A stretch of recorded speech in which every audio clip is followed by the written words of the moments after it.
말씀의 제목은 아침에 보니 레아라 라는 제목으로 말씀의 은혜를 나누겠습니다. 아침에 보니 레아라. 오늘 말씀은 제목이 답니다. 그래서 말씀을 전하지 않아도 이미 여러분이 이 내용을 다 아시리라고 생각을 합니다. 야곱이라고 하는 사람의 삶을 우리가 좀 생각해 볼 필요가 있습니다. 야곱은 아버지의 사랑도 받지 못했습니다. 형만 좋아했어요. 그러다 보니까 아버지로부터는 굉장히 멀리 떨어진 어머니 곁에서 생활을 했던 사람입니다. 양을 치고 가족을 돌보고 음식을 하고 그런 어머니 곁에서 육축을 치는 일을 했습니다. 반면에 형에서는 굉장히 남자답고 듬직하고 사냥을 하고 리더십이 있고 사람들을 이끄는 그런 사람이었습니다. 가정에서 그런 형이 대접을 받게 되죠. 보통 동생들은 그래서 잔챙이 취급을 받고 집안을 일으킬 형님을 돕는 그런 조력자 역할을 보통 하게 됩니다. 야곱은 이렇게 아버지의 사랑도 받지 못했습니다. 그런데 장자권을 얻으려고 형을 질투를 하고 그것을 가까스로 얻어내다 보니 거짓말을 많이 하고 아버지도 속이고 형도 속여야 되는 그런 어처구니 없는 상황에 직면하게 되고 계속 그렇게 하다 보니까 인생이 꼬일 대로 꼬여버린 겁니다. 형이 동생을 죽여버리겠다고 한 거죠. 그러다 보니까 형하고는 철천지 원수가 됐습니다. 그리고 가장 사랑하고 지지해주고 나의 편이 되어주던 엄마의 사랑마저도 잃어버리게 된 것이죠. 그러니까 이제 야곱이라고 하는 사람은 외톨이가 된 것이죠. 이 외톨이가 되다 보니까 힘든 거예요. 그때 신부감을 찾으러 보냈습니다. 어디로? 외삼촌의 집으로. 그래서 이제 외삼촌의 집까지 와가지고 라헬이라고 하는 외삼촌의 딸을 보니까 너무너무 반가운 겁니다. 저 여인하고 결혼만 하게 되면 내 인생 풀릴 텐데, 저 여인하고 결혼만 하게 되면 내 인생 진짜 꼬인 거 풀릴 텐데, 비참한 내 인생이 회복될 텐데, 아버지로부터 받지 못한 사랑 저 여인으로부터 받을 수 있을 텐데, 그리고 형이 질시하고 멸시하더라도 저 여인의 사랑만 있으면 이길 수 있을 것 같은데, 그리고 그리운 어머니의 사랑과 그 품도 그 여인을 통해 얻을 수 있을 텐데, 이런 생각을 하게 되는 겁니다. 그러니까 야곱은 라헬만 얻으면 인생이 회복되고 지금까지 찌질했던 내 인생, 외롭고 슬프고 고단했던 인생에 큰 위로를 얻을 거라는 생각을 했습니다. 보통 남자들이 결혼을 할 때 그런 여인을 찾아요. 자기 인생의 위로가 되고 자기 인생의 보상이 되고 내 인생 정말 잘 편하게 즐기고 함께 해줄 그런 여인을 찾아요. 근데 결혼을 하게 되면 그 여인은 내 머리 꼭대기에서 지배하게 될 겁니다. 보통 그게 남자들의 인생이에요. 여인도 마찬가지예요. 이제는 평생 걱정 없이 근심 없이 남자가 벌어다주는 돈을 가지고 열심히 살겠다라고 생각했던 여인도 결국에는 그렇게 살다가 보면은 그 남자가 내 머리 꼭대기에서 나를 지배하려고 들어요. 너무 힘든 거예요. 그러니까 결혼 생활도 힘들고 인생도 힘들어지는 거죠. 야곱은요, 인생에서 가장 즐겁고 힘든 순간을 만났습니다. 바로 그 순간이 라헬을 만났고 라헬을 얻을 수 있는 순간이었습니다. 7년 동안 일하겠다라고 말했어요. 실은요, 이 7년이라고 하는 시간은요, 굉장히 비싼 시간입니다. 야곱의 노동력을 계산해 봤을 때, 야곱의 실력과 능력을 계산해 봤을 때, 우물에 있는 돌을 한꺼번에 옮길 정도로 그 힘과 능력을 계산해 봤을 때, 양떼를 잘 기르는 그의 능력을 계산해 봤을 때 1년만 일해도 되는 거예요. 7년을 일하겠다라고 하는 건 야곱이 스스로가 거기에 얽어맨 결과입니다. 7년을 일하면 내 인생에 행복이 올 거야. 그리고 7년이면 나는 이 가치를 충분히 치렀다라고 생각을 한다라고 하는 것이죠. 그래서 야곱은 7년을 며칠처럼 여기냐? 수일처럼 여겼다, 이렇게 되어 있습니다. 7년을 그냥 며칠같이 여긴 거예요. 하루도 기쁘지 않은 날이 없는 거예요. 매일같이 누굴 보니까? 라헬을 보니까. 라헬을 보면 내 인생이 회복될 거라는 그런 기대감이 있잖아요. 그리고 이제는 잃어버린 사랑도 얻을 수 있고 모든 것들이 완벽해질 거야 라고 하는 이런 기대감이 있는 거죠. 그리고 이제 드디어 그날이 왔습니다. 7년째 되는 날 달력에다가 X표로 겁나게 쳤겠죠. 드디어 오늘이야. 빨간 걸로 동그라미 막 쳐놨어요. 이제 그날이 됐습니다. 이제 그날에 21절에 보니까 단도직입적으로 외삼촌에게 달려가서 말합니다. 이렇게 말합니다. 야곱이 라반에게 이르되 내 기한이 찼으니 내 아내를 내게 주소서 내가 그에게 들어가겠나이다. 한마디로 얘기하면 야곱은 이제 드디어 그리던 그 여인을 맞이하고 내 로맨스의 성공의 종지부를 찍겠다라고 생각을 하고 이제 달라고 얘기를 합니다. 그런데 웬일인지 이 사기꾼 같은 라반이 순순히 허락을 합니다. 그래 당연히 그렇게 해야지. 그러면서 잔치를 벌려줍니다. 마을 잔치를 벌립니다. 원래 이 유대의 결혼식은요 우리랑 좀 다릅니다. 우린 대낮에 결혼하고 밤에 이게 첫날 밤을 치르죠. 이 동네는 다릅니다. 대낮에는 실컷 퍼 마십니다. 그러다가 저녁 때 어둑어둑해질 때 베일을 이렇게 쓴 신부를 갖다가 그 신랑의 방에 이렇게 들여 보내는 것입니다. 그런데 이런 식의 결혼을 하다 보니까 신부가 바뀌어도 알 수가 없는 것이죠. 왜냐하면 이미 이 남편 될 사람 술이 떡이 된 상황이거든요. 야곱이 암만 항우 장사라고 하지만 술을 실컷 낮 동안 먹었지 않겠습니까? 사람들하고 실컷 놀고 즐기지 않았겠습니까? 이제 드디어 오늘이면 불행 끝! 행복 시작! 이러면서 이제 자기의 불행의 마지막 날을 한 잔의 술로 위로하고 있는 거 아니겠습니까? 인생이 다 그런 거예요. 불행의 끝을 우리는 마지막에 한 잔의 술로 위로를 하는 것처럼 오늘은 진짜 내 불행이 끝나는 날이야 그러면서 자 축배를 드는 거죠. 여러분들도 그런 날이 있었습니까? 다 그런 거 얼굴 보니까 다 있었던 것 같아요. 그런 날이 우리에게도 다 그런 날이 있었을 거예요. 이제 불행 끝 행복 시작이야. 이것만 있으면 행복해질 거야. 운명적 로맨스가 나를 행복으로 이끌 거야. 이런 거죠. 그리고 났습니다.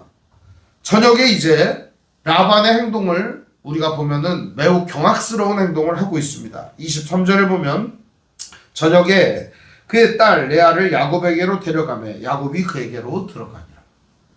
몰랐던 거죠. 왜냐하면 한밤중이라 알 수가 없는 데다가 지금처럼 이렇게 가로등 불빛이라도 있고 그런 게 아니에요. 거기는 밤 되면 그냥 깜깜한 거예요. 그냥 그런 데다가 술이 취했죠. 이제 그리던 여인이 들어오는 거 아니겠습니까?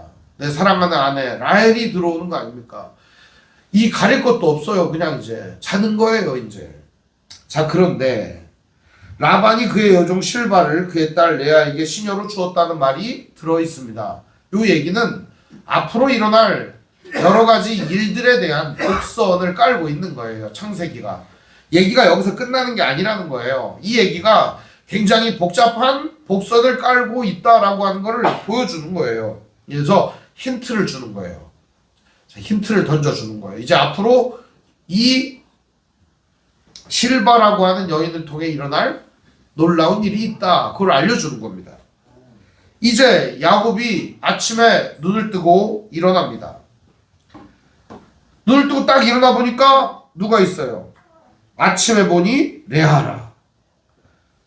승질이 난 겁니다. 아침에 딱 보니까 라헬이 있어야 할 자리에 누가 있어요? 언니 레아가 있는 겁니다. 원래 레아라고 하는 사람은요 시력도 약한 데다가 누가 봐도 매력적이지가 않은 여자예요. 아무리 봐도 다 못생겼다 이런 생각이 드는 겁니다. 미의 기준은 사람마다 다르죠. 그런데 누가 봐도 저 사람 좀 이렇게 못생겼다 그런 사람이었을 것 같습니다. 그러다 보니까 레아를 보기도 힘들었을 거예요. 레아는 체력도 약하고 몸도 매우 연약한 그런 사람이었습니다. 한마디로 보면은 레아라고 하는 사람은 매우 볼품없는 여인이었던 거죠.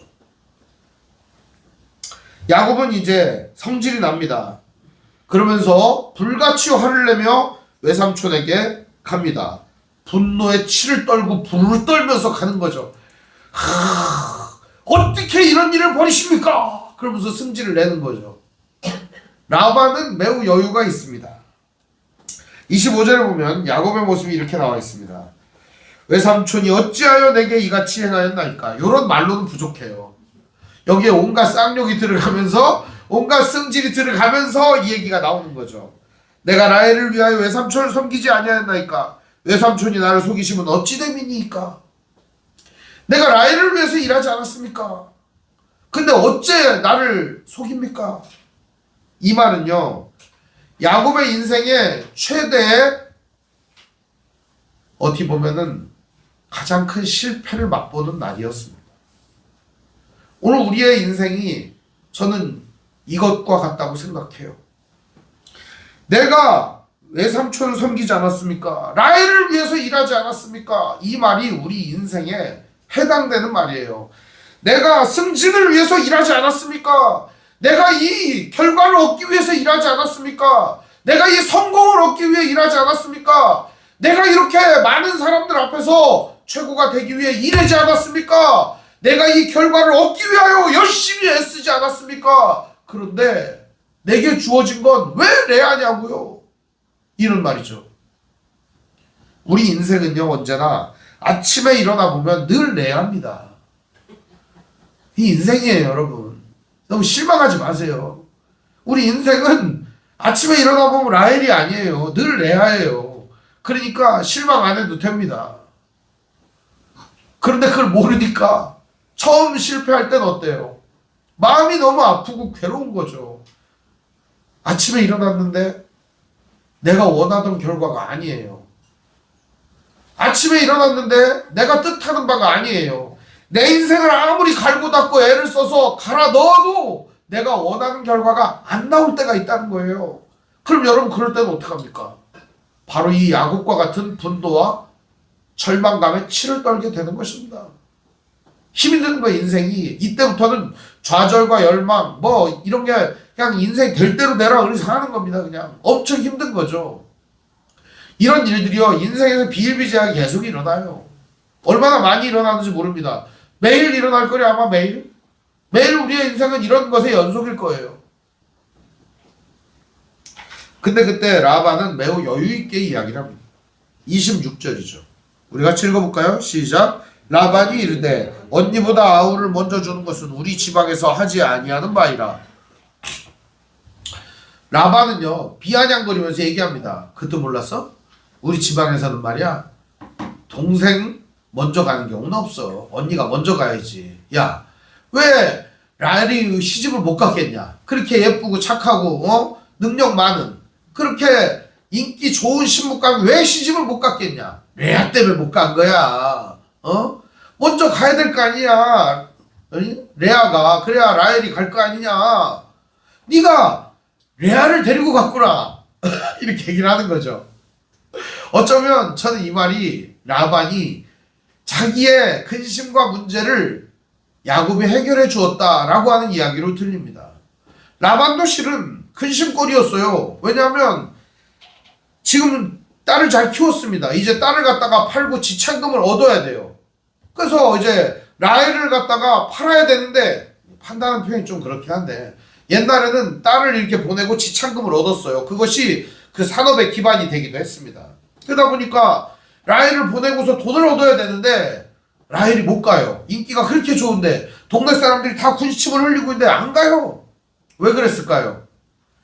언니 레아가 못 가니까 그러는 거예요. 언니 레아를 눈여겨보고 좋아해주는 사람이 하나도 없는 거예요. 데리고 가겠다는 사람이. 그러니까 어떻게 해요?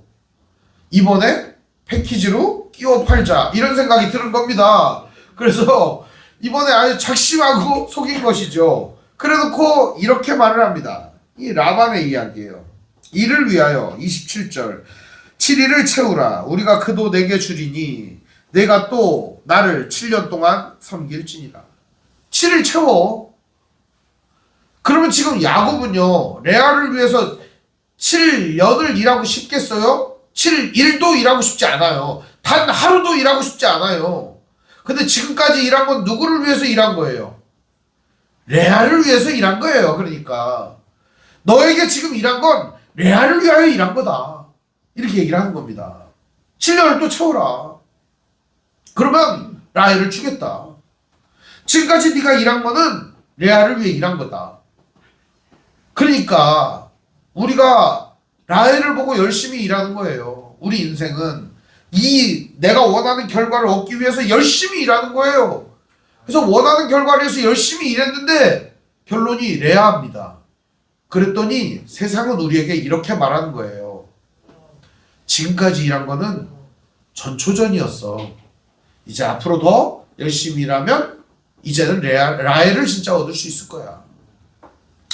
다음 소위라는 영화를 봤습니다. 다음 소위. 이게 이제 전화 안내원 이렇게 하는 어떤 어린 소녀의 이야기입니다. 이제 전화 상담원 있지 않습니까? 인터넷. 여러분 이제 상담원이 전화하면 좀 친절하게 전화 받아주시면 좋겠어요. 이게 상담원 어린애 이제 고등학교 갓 졸업한 애가 이제 거기에 취직을 한 거죠, 이제. 그래서 전화를 받는데 여보세요? 그러니까 막 쌍욕을 해대고 막 무서운 말로 막 해지 빨리 해줘 막 이렇게 얘기하는 거예요. 소희가 들어간 팀은 해지 방어팀이에요. 그러니까 해지를 못하게 하고 뭐 상품권 주고 이렇게 하는 거 그런 걸 하는 거예요. 그런데 소희에게 이런 얘기를 하는 거예요. 열심히 일하면 인센티브도 있고 인센티브도 얻고 승진도 하고 나중에 잘 될 거야. 그래서 진짜 소희가 처음에는 이 욕 먹고 힘들었지만 인센티브도 얻고 승진한다는 말에 열심히 일을 했어요. 그랬더니 나중에 그러는 거예요. 인센티브를 안 주는 거예요. 그러니까 가서 소희가 따집니다. 아니 내가 이렇게 일했고 이렇게 일했고 이 노트에 있지 않냐, 열심히 일했지 않냐, 그걸 보여주니까 이 사장이 이렇게 얘기를 합니다. 사장은 아니고 거기 이제 저 중간 직급자예요. 원래 너희들은 수습이잖니. 수습사원한테는 인센티브가 뒤에 나가는 거야. 우리도 뭐 대책이 있어야 되지 않겠니? 근데 실제로 인센티브를 받은 사람은 없는 거예요. 혹은 뒤늦게 받거나 어쩌다가 받거나 이렇게 하는 거예요. 그러니까 불공평함에 승질을 내고 막 치를 떨고 나중에는 자기가 원했던 결과가 안 나오고 그 직장에서 정직을 먹게 됩니다. 3일. 그러니까 손목을 그어버려요. 거기까지 봤어요, 제가. 다음은 아직 안 봤어요. 중요한 거는 자기가 원했던 결과가 안 나오자 손목을 그어버리는 요즘 친구들의 모습을 봅니다. 어떻게 보면은 그 실망이 자기 인생의 최고의 실망일 수도 있겠다는 생각이 듭니다.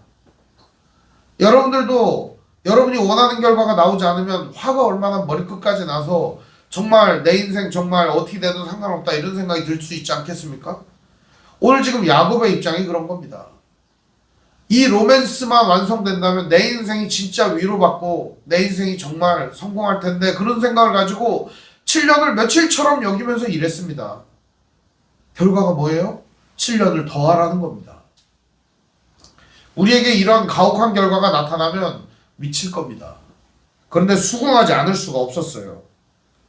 야곱은 그대로 합니다. 28절에 보면 야곱이 그대로 하여 그 7일을 채우매 라반이 딸 라헬도 그에게 아내로 주고 라반이 또 그의 여종 비라를 그의 딸 라헬에게 주어 시녀가 되게 하매 야곱이 또한 라헬에게로 들어갔고 그가 레아보다 라헬을 더 사랑하여 다시 7년 동안 라반을 섬겼더라. 다시 7년 동안 또 섬기게 됩니다. 이게 바로 우리 인생의 모습과 너무나도 닮아 있다는 것입니다. 우리들은요 모욕과 수치를 견디고 인생을 삽니다. 왜죠? 이 라헬이를 기대하면서 사는 거예요. 모욕과 수치를 견디면서 내 인생의 어떠한 결과물을 위해서 노력하는 거예요. 정말 이거를 얻어내려고 인생의 모욕과 수치를 견뎌내요. 땀과 눈물을 견뎌내요. 그리고 이것을 위해서 일을 하는 거예요. 이 거친 세상에서 실패와 실패를 거듭하면서 이걸 얻으려고 애를 쓰는 거죠. 그리고 이 공허한 삶을 메우려고 열심히 일하면 마지막에 최종 지점에는 내가 원하는 결과가 있을 거야 이런 생각을 하면서 마구 달리는 겁니다. 열심히 뛰다 보면 열심히 일하다 보면 내 인생에 진짜 결과물이 있을 거야 그러면서 마구마구 뛰어가는 거예요. 남들 눈치 보지도 않고 그냥 열심히 달려가는 거예요. 그냥 그걸 위해서 그걸 얻으려고 열심히 뛰는 거예요. 혹은 내 인생에 진짜 로맨스를 찾으면 내 인생은 정말 끝날 거야 그러면서 그 인생의 로맨스를 찾아가지고 헤매이고 정말 그 로맨스에 합당한 상대를 찾아서 이 사람 저 사람을 바꿔가면서 연애를 할 수도 있어요. 고고한 삶을 채우기 위해서든 로맨스를 위해서든 인생의 행복과 성공을 위해서든 나 자신의 빈속을 채우기 위해서든 무엇이든 우리들은 그것을 위해서 열심히 다름질한다는 겁니다. 그런데 그것이 이루어졌다고, 그것이 오늘 이루어질 거라고 생각을 하고 눈을 떠보면 늘 그것이 뭐예요? 레아라는 겁니다. 우리가 아무리 애를 써도 결론적으로 아침에 눈을 뜨면 반드시 레아가 있어요, 거기에. 이런 말이 있어요. 사랑하는 존재가 자신을 가장 아프게 찌른다. 내가 가장 사랑하는 존재가 나를 가장 아프게 찌른다. 그래서 사랑을 안 한다고 하는 사람이 있어요. 나는 사랑은 안 하고 매일 즐길 거야, 그냥. 사랑은 안 하고 그냥 나를 사랑할 거야. 어떻게 되는 줄 압니까? 자기 자신이 자기를 가장 아프게 만듭니다. 왜? 자기를 사랑하니까. 누구나 아프게 돼 있어요. 고통스럽게 돼 있어요. 무엇을 추구하든 힘들게 되어 있습니다. 그리고 내가 사랑하는 그 상대가 있잖아요. 내가 사랑하는 꿈이 있잖아요. 희망이 있잖아요. 그것이 나의 하나님이 되는 겁니다. 그게 내 하나님이고 내 소원이 내 하나님이 되는 거예요, 진짜. 결국 그럼 그 하나님이 나를 힘들게 하는 거예요. 나를 지배하니까 말입니다. 오늘 우리 인생은요 전부 그런 거예요. 창세기를 읽으면서 여러분들이 지금부터 계속 깨달은 점이 뭡니까? 여기에 우리가 얻을 교훈이 뭡니까? 우리가 얻어야 될 교훈은 딱 세 가지밖에 없어요. 인간은 늘 실패다. 인간은 어떻게 하든 괴롭다. 인간은 하나님의 은혜를 갈망하고 열심히 살지만 그 은혜를 받아도 감사하지 않는다. 하나님의 은혜라고 하는 것을 은혜도 알지도 못하고 잊어먹는다. 주어진 삶조차도 감사와 사랑이 없는 거예요, 인생이. 왜요? 내가 추구하는 바가 따로 있기 때문에. 그걸 암만 열심히 추구하고 달려보세요.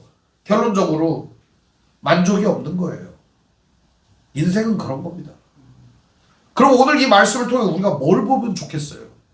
이 허황된 것들을 쭉 보는 거예요. 내가 사랑하는 그 상대가 하나님이 되고 내가 좋아하는 그 대상이 결국엔 하나님이 된다니까요? 그럼 그 대상이 나를 찌르고 아프게 할 게 뻔하지 않습니까? 이제 그 대상을 바꿔요, 여러분. 영원하신 하나님을 보세요. 우리를 위해 십자가를 지신 주님을 바라보십시오. 오늘도 지저분하고 냄새나는 우리의 속에서 우리의 인생을 인도하시는 성령 하나님을 보세요. 우리 하나님은 절대 우리를 실망시키지 않습니다. 우리 하나님은 우리를 절대 힘들게 하지 않습니다. 우리 하나님은 우리를 영원한 안식과 진정한 로맨스로 이끌어 주실 분입니다. 아침에 눈을 뜨면 우리는 하나님을 만날 수 있습니다. 내가 바라던 그 어떤 결과보다 더 위대하고 더 행복하고 더 아름다운 결과를 하나님이 만들어 주실 거예요, 여러분. 이걸 믿으면서 나아가는 겁니다. 세상의 모든 것들은 우리에게 실망과 실패와 좌절을 안겨줍니다만 하나님은 절대 그렇지 않습니다. 우리에게 진정한 행복과 안식과 평안을 안겨주십니다. 우리는 이거를 믿고 바라보는 겁니다. 성경은 우리에게 끊임없이 그걸 말해줍니다. 인간은 나약하다. 인간은 연약하다. 인간은 항상 그렇다라고 말입니다. 너도 인간이다. 이렇게 가르쳐주는 겁니다. 그러면 오늘 우리가 진짜 바라봐야 될 대상과 목적은 무엇이냐 하는 거예요. 하나님 바라보라는 겁니다. 이 말씀이 오늘 우리에게 주는 결과는 그겁니다. 하나님 바라보라는 겁니다. 야곱은 라헬에게로 들어갔고 그는 레아보다 라헬을 더 사랑해서 7년을 더 섬깁니다. 7년을 더 섬기면 야곱의 인생에 햇빛이 뜨고 빛난 광채가 있을까요, 진짜 여러분? 다음 시간 예고를 해드리면 빛난 광채 끝날 거는 하나도 없어요. 이렇게 계속 나이를 추구하고 인생의 행복을 추구하는 이런 인생은요, 결과적으로 개뿔 나아지는 게 하나도 없다는 거예요. 인간은 은혜 받을 자격도 없고 구원 받을 자격도 없고 은혜가 주어져도 구원이 주어도 발로 뻥 걷어차는 그런 멍청한 존재라는 거를 성경이 우리에게 늘 가르쳐주고 있는 거예요. 얼마나 어리석은가, 이거를 성경이 우리에게 말해주는 거예요. 오늘 너도 이런 어리석음 앞에 놓여 있다라는 겁니다. 그렇다면 오늘 우리가 이 어리석음을 어떻게 벗어나야 되는가? 진정한 인생의 목적지를 발견을 하는 거고, 발견했다면 그것을 추구하는 것입니다. 바로 우리 인생의 진정한 목적지는 하나님이십니다. 하나님의 뜻, 하나님을 바라보며 나아가는 인생이야말로 진정한 실망과 실패와 좌절이 없는 영광스러운 광채가 빛나는 인생이 되는 것입니다. 사랑하는 성도 여러분, 오늘 여러분의 인생이 답답합니까? 괴롭습니까? 어렵습니까? 오늘 실패와 좌절을 겪었습니까? 오늘도 눈 떴더니 레아가 누워있나요? 이제 여러분의 인생의 목적지를 바꾸시길 바랍니다. 모욕과 수치를 견딘 삶을 지금까지 애쓰게 살아오셨나요? 이제는 그 모욕과 수치가 없는 삶을 사세요. 하나님과 함께 동행하시길 바랍니다. 오늘도 하나님이 여러분의 마음을 만져주시고 우리의 인생을 이끌어주시고 오늘도 함께 하시며 우리 인생의 진정한 의미를 깨닫게 해주십니다. 하나님과 함께 행복한 동행을 하시기를 바랍니다. 오늘도 하나님이 여러분과 함께 동행해 주시고 은혜로운 삶과 행복한 인생을 약속해 주실 것입니다. 오늘도 하나님과 함께하는 우리 주의 말씀 교회 성도들 되시기를 주님의 이름으로 축원드립니다. 기도하겠습니다. 사랑과 은혜가 풍성하신 아버지 하나님, 인류가 경험한 모든 환멸, 인류가 경험했던 모든 연약함의 축소판이 오늘 이 말씀의 등장함을 보게 됩니다. 그것이 바로 내 인생에도 있음을 고백합니다. 오늘도 연약하고 죄 많은 인생은, 오늘도 연약하고 실패하는 우리의 인생은 이것을 깨닫지 못해서 그 답을 찾아 헤맬 때가 많습니다. 오늘 우리 인생의 진정한 끝이 되시고 답이 되시는 주님, 우리의 인생을 이끌어 주시고 오늘도 인도하시고 지켜주시옵소서. 이제 인생의 궤도를 수정하여 하나님의 귀한 뜻 따라 가고자 하오니 우리의 삶을 붙들어 주옵소서. 주님, 오늘 우리에게 귀한 하나님의 마음을 허락하여 주시사 하나님과 하나 된 삶을 살아갈 수 있도록 인도하여 주옵소서. 샬롬의 삶을 허락하여 주옵소서. 예수님의 이름으로 기도합니다. 아멘.